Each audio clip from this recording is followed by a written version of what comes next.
Florida Panthers, Tampa Bay Lightning, two of the most dominant teams over the past 5 years. Which dynasty was more impressive?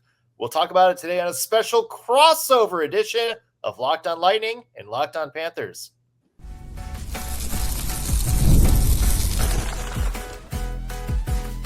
You're Locked On Panthers, your daily podcast on the Florida Panthers. Part of the Locked On Podcast Network, your team every day. Thank you for making Locked On Lightning and Locked On Panthers your first listens of the day every single day. We are your free daily Locked On podcast covering the Tampa Bay Lightning and Florida Panthers, part of the Locked On Podcast Network, your team every day. As always, for both shows, we want to shout out all the fans, the everydayers who tune into every single show. We both love you guys, and we appreciate the support you give us week in and week out. I'm Nick Morgan, one of the hosts of Locked On Lightning, and I am joined by my frenemy from the Sunshine State, Armando Velez, host of Locked On Panthers. Mighty Mondo, man. Welcome in. Yeah, grateful to be connecting with you as where you are beginning your rivalry series for the Atlantic Division, and I'm continuing week by week on discussing dynasty talk, comparing what the Panthers are pursuing versus the teams that have been in pursuit and also have completed it as well. Yeah, I love that. And we have a lot to talk about, my friend, because you guys are in the midst of one of the most fun runs for any NHL franchise that I can remember right now. Everybody talks about the back-to-back Stanley Cups. Not everybody remembers, hey, you also went to the Stanley Cup the year before that. So that's 3 straight Cup appearances for you guys. I got to ask, man, just as a personal level, as a fan tuning in and watching these games, got to be one of the most fun sports experience of your life. Yeah, it's been the only time where I've seen a championship won in person I was not in the building for Game 7 in 2024, but thankfully I was in the building for when the Panthers did win the Stanley Cup the second time in 2025 on June 17th. So it's been great just to be a part of it, just the community growth all around it. And we were even speaking pre-recording of how I'm not too far from the Tampa Bay area, so I kind of saw what the fans of north of South Florida got to experience with their Stanley Cup runs, and then as a South Florida native and also a fan of this team. And then I always talk about how the Panthers defeating the Lightning defeating the Panthers in those 2 playoff series at the beginning of this. Really made the Panthers a lot better and got them to this point, especially that sweep in 2022. And you think about this, 6 straight years that the state of Florida has represented the Eastern Conference in the Stanley Cup final. The only difference is Tampa Bay, win, loss. The Panthers, loss, win. You have to rub that in, don't you? It seems like you guys got better. We stumbled out of the gate. But it is interesting because naturally, I think everybody in the state of Florida wants to compare these 2 dynasties. And it's really sort of night and day because it is crazy. You know, Tampa Bay, we won our 2 during some of those weird COVID years, 2000, the bubble hockey tournament, as it was dubbed, the shortened season next year, and getting, the first full year back to quote unquote normal hockey was when we lost to Colorado. It's interesting because you guys have kind of not had, and I say this, a term that I absolutely hate, and I'm sure we'll dive into it, the asterisk next to your cup runs either. You guys have done this in 3 82-game seasons. It is. I'm curious about your take on sort of comparing these 2 dynasties, because each, I think, are impressive in their own right, maybe just in a little bit different ways. I mean, 2 cups in 10 months for the Tampa Bay Lightning is not an easy feat neither. Don't get me wrong when it comes to that. Thank you. Yeah. And so and shortened off seasons as well. That's difficult as can be when it comes to trying to do it again, and also getting back to not only a normal season, but even the season, even the first season back in a normal 82, there was still a lot of postponements of games and guys going down, expanded taxi squads as well. Remember, the Panthers were also coming off a year where their AHL affiliates, the Charlotte Checkers, before they became, it was the Charlotte Checkers when it was a new affiliate for them. They were combining with the Syracuse Crunch just a few years ago before that. So there's a lot of things going up and down that was so difficult for both of these teams to manage as far as ice time. And here's the thing, Nick, that I kind of realized that for the Tampa Bay is that they had so many chances if it weren't for COVID to at least keep the band together a little more. But with the flat cap, it really kind of hurt them as far as keeping the guys like the Yanni Gourde the first time around, Andre Palat, Blake Coleman, Barclay Goodrow, having to trade Ryan McDonough the first time and then bring him back. And I know there's rumors about possibly him being traded again. And the most notable one, their inability to keep their captain, Steven Stamkos, at the time. So that is where the difference is between the Florida Panthers and the Tampa Bay Lightning is the Florida Panthers, although they did some great work during the flat cap, signing Alexander Barkov to his deal, and then nobody really exceeding that, and then the work that was done around that has helped the Florida Panthers keep the band together while it was difficult even for Tampa Bay to keep their guys. And it's not just 2020 and 2021 for the Lightning. In 2004, they win the Stanley Cup at home against Calgary in 7 games. What happens after? The lockout. So there's all those 3 championships. Tampa Bay could have had more momentum after the fact of winning, but certain circumstances that were outside of the control hurt them in a way. Yeah, I always like to joke. I think the Tampa Bay Lightning have benefited from some of the best luck and worst luck in the league, just in terms of, lottery success, sort of after those lean years, getting Stamkos, getting Victor Hedman, Steve Yzerman, and later Julian Breezeball striking gold with some draft picks and finding Nikita Kucherov after every other NHL team had passed on him. But you're right. It just seems like the Lightning have kind of had to deal with timing. And to your point, I'll go up back to, 2020, 2021, because that's the year that everybody says asterisk next to the Lightning's cup win. It's not like they were the only team that got to play a shortened schedule. Yeah. Every other NHL team had to figure out the same situation the Lightning were going through. And yeah, it's not like they played 56 games while the Florida Panthers played 80 or anything like that.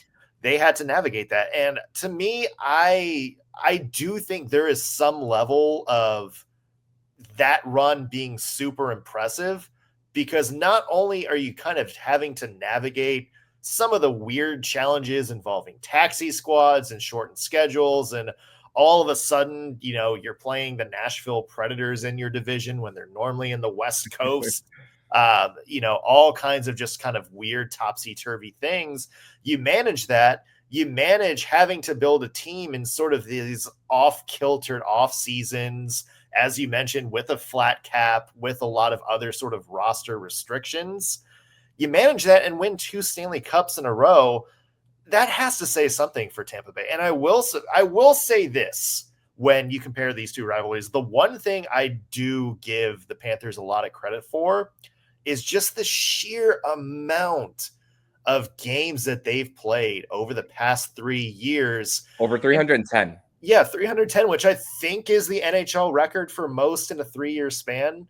And they've gotten sharper every year. And that's something that, going back and watching Tampa, I remember sort of that last year, the cup loss to Colorado. There are points where it's like they look like they're running out of gas. They look like they're hitting a wall. I watched a lot of Panthers last year. I just didn't see those signs. I think that's what's crazy to me.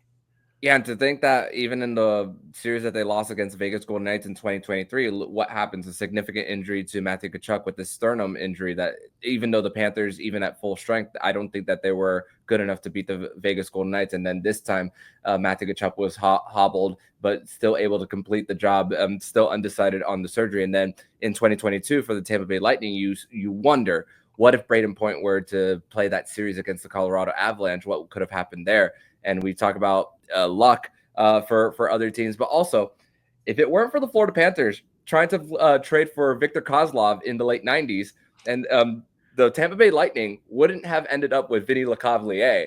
So thanks to the Florida Panthers, they kind of gave the Tampa Bay Lightning a Stanley Cup there in 2004, getting Vinny Lecavalier there. So a little bit of that connection as well from the late 90s to the early 2000s there. Yeah, and as somebody who used to cover Locked On Predators, there is also a Nashville Predators connection in that trade. You could have seen club legend David Legwand with the Florida Panthers for a while as well. Speaking of building, I do want to talk about how these two teams were put together because I think there's maybe some interesting similarities, but also I think a couple of key differences to talk about. And we'll talk about that coming up in just 1 second.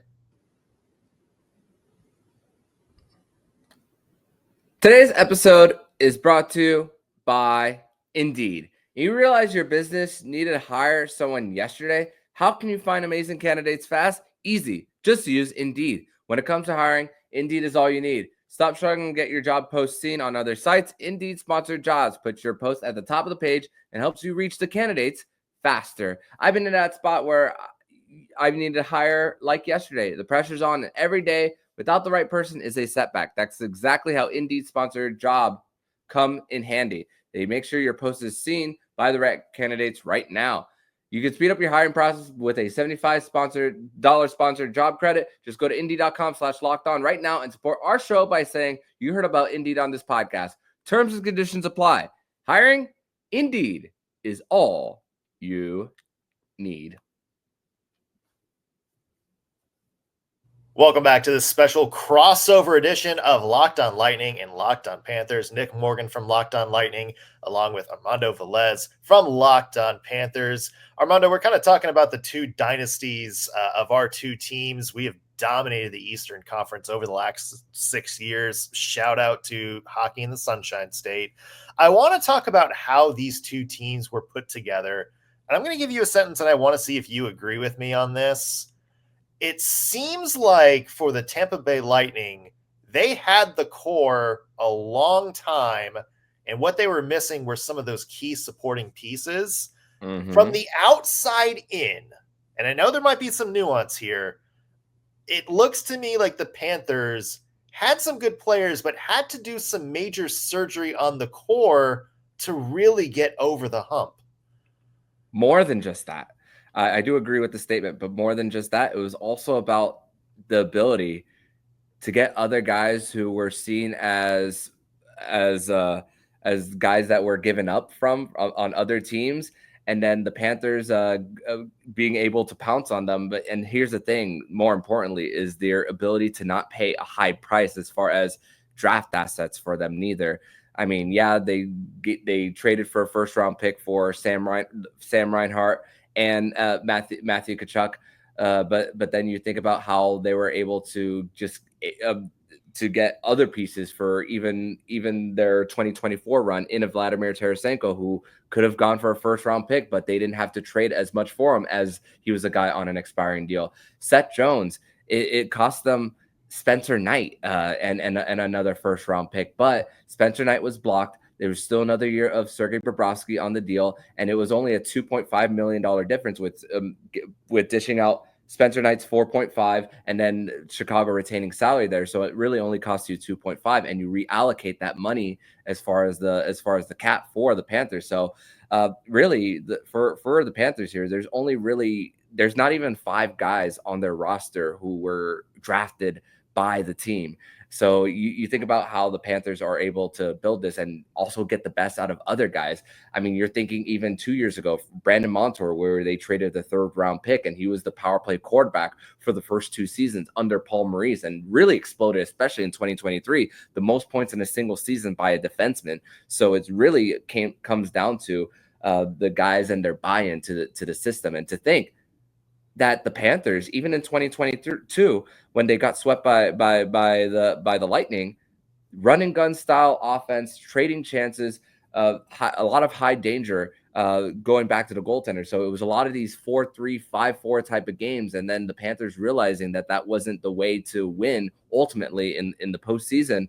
And then still some of the core still being around, get out Huberdeau, bring in Kachuk, more net front presence, more of those second chance opportunities for the Panthers. And you see the big difference that it has been for the Cats and just their ability to keep the puck out of their net.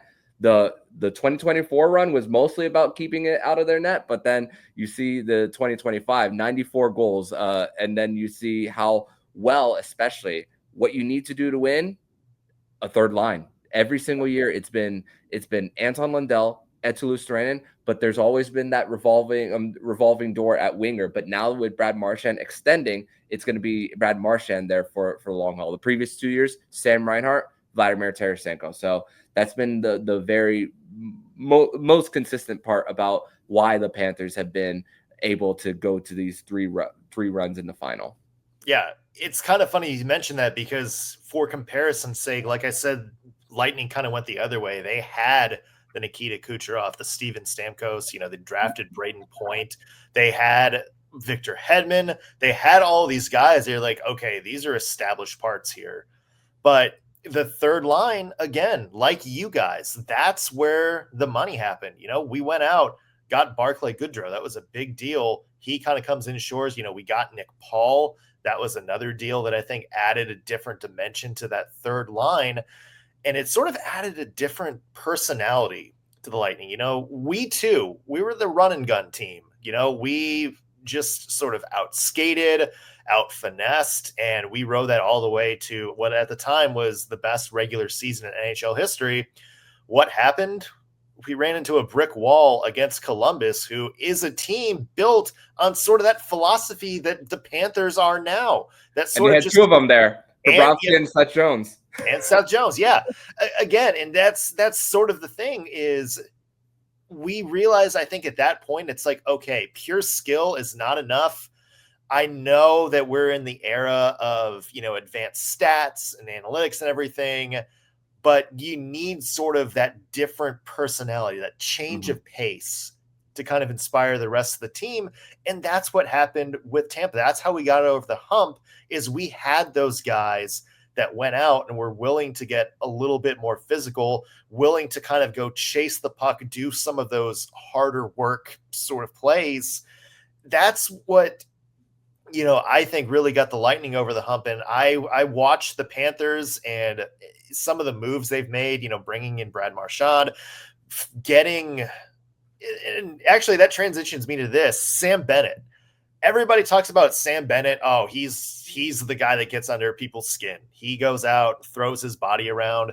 Sam Bennett scored a lot over the past 2 years. So you're getting guys not only that bring that personality, but they're putting up numbers too. And I think that is so important for the Florida Panthers and why they've been so successful.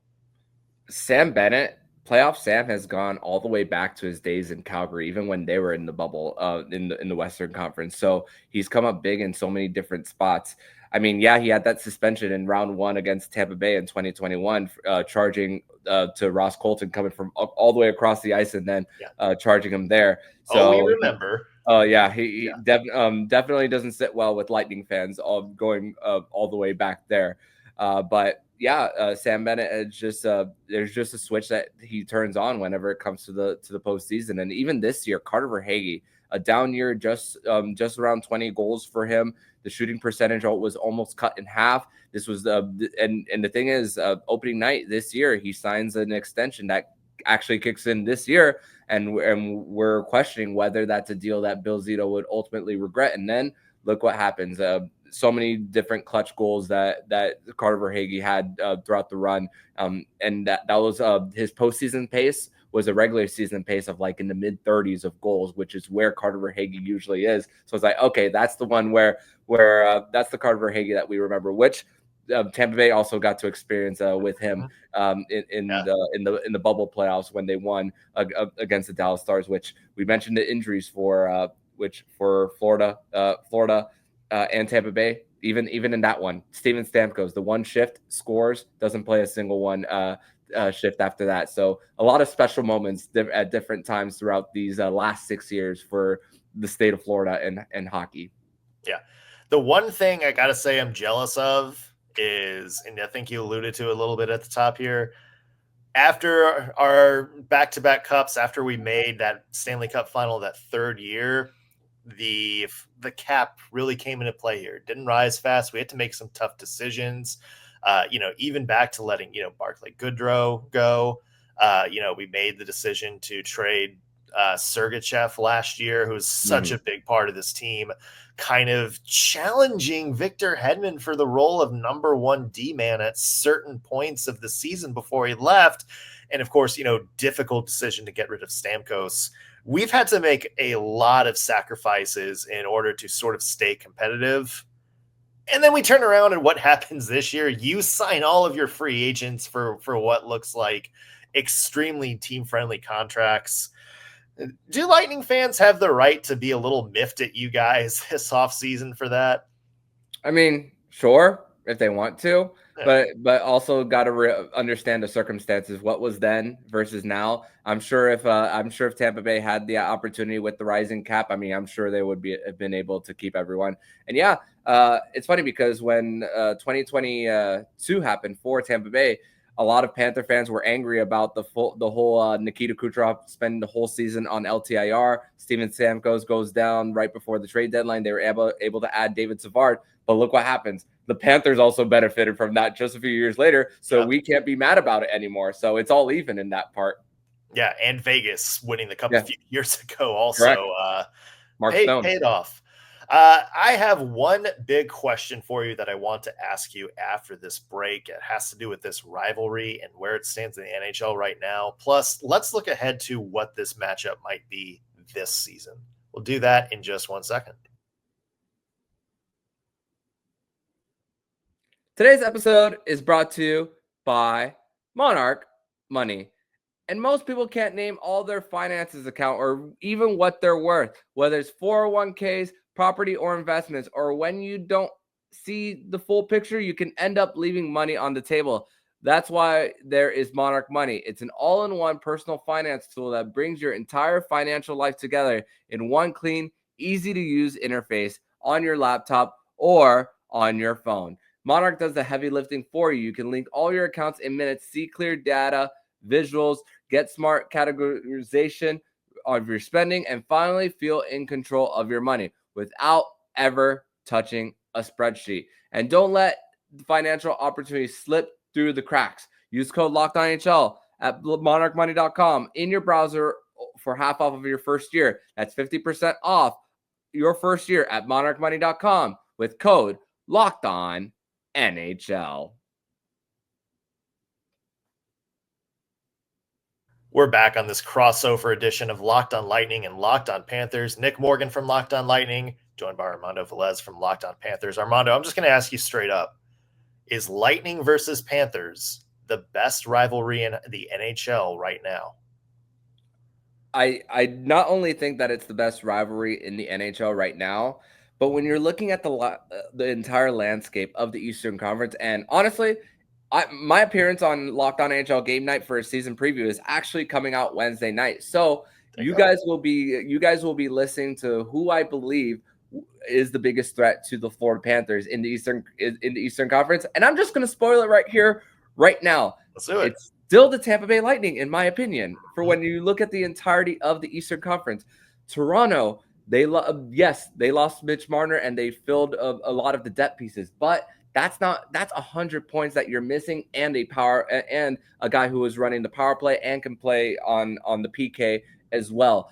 You're looking, Ottawa, they're on their way up, but I don't know how ready they actually are to take that next step. Maybe their ceiling is maybe around the second round this year. Montreal's still very, very young,